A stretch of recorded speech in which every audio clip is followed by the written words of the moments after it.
Material Memory is an exhibition where we've invited the public to send in textile items that have either travelled long distances or maybe have been handed down through generations in their family, but mainly that they have just a really special story attached to them, so they have some sentimental value to the people that have submitted them. We had some fantastic roadshow days where we had an open call for public to come in at Burnley, Accrington, Pendle and Blackburn, and the lovely people of those local areas came out with their textile items and shared their stories with us, which was absolutely fantastic. Oh my goodness. I know, these from Egypt. Oh wow. And my granddad brought them back. One for, I'll be tearing up, one for his wife, my grandma, and one for his mum.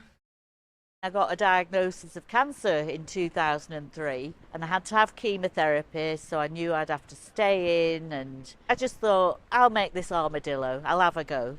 So this is my memory quilt. Oh, Can you take a corner, Bernard?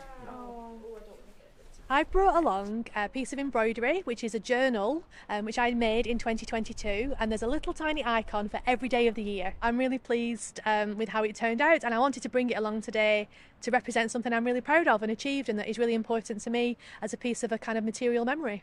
We did a really big call out, kind of like a national call out, and we worked with Amber Butchart, who has been fantastic, and we've had items come from all over the UK, which has been absolutely amazing, and we've had a real difficult time sort of narrowing down the items that we've been able to exhibit in the space because we are limited with capacity, and we've been absolutely inundated with submissions, so making that decision has been very difficult, and we've got a real rich diversity of objects. We're currently setting them up in the cathedral crypt. They're all going to be laid out for exhibition. We've got some fantastic captions to go alongside which really explain the stories, and we also have some really great stories you can listen to on audio. The oldest piece we've got in there is from the 1800s, all the way up to contemporary Blackburn Rovers shirts, which are absolutely fantastic. My hopes in relation to the exhibition is that people will take away that actually your textile items are full of a richness and a wealth that is actually to do with the memory and the things that are attached to them. There's something every day, of course, about clothes, but they have got a magic, they've got a power. That jacket is like a time machine, because whenever you look at it, it evokes lots and lots of memories, happy memories.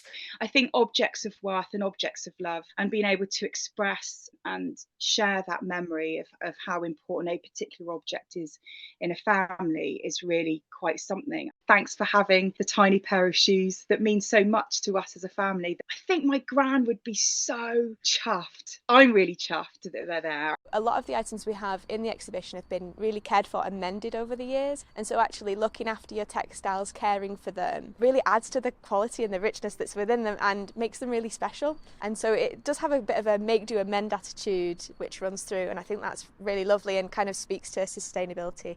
It's a very everyday item, and sort of give it the reverence of displaying it in an exhibition is quite a nice thing to acknowledge. It's nice to know that other people appreciate the work that my mother did, and because she was such a beautiful sewer, I'm proud to be able to show it off to people. I've really enjoyed being part of this exhibition, mainly because I've been able to spend a lot of time listening to people's stories. Some of the textiles are absolutely beautiful, and it is a real inspiration as somebody who has a textile practice, sculpture practice themselves, to be inspired by these pieces. These exhibitions that illuminate those items that are very precious to people remind us in this current world what we hang on to and why those things are really important. All the stories, all these artifacts, they are going to be forgotten, and if this biennial can make people be aware that there are completely different communities, unknown communities, with their stories and their experiences, that would be brilliant. Even though a lot of these pieces weren't made as artwork, they really are, and they're really special.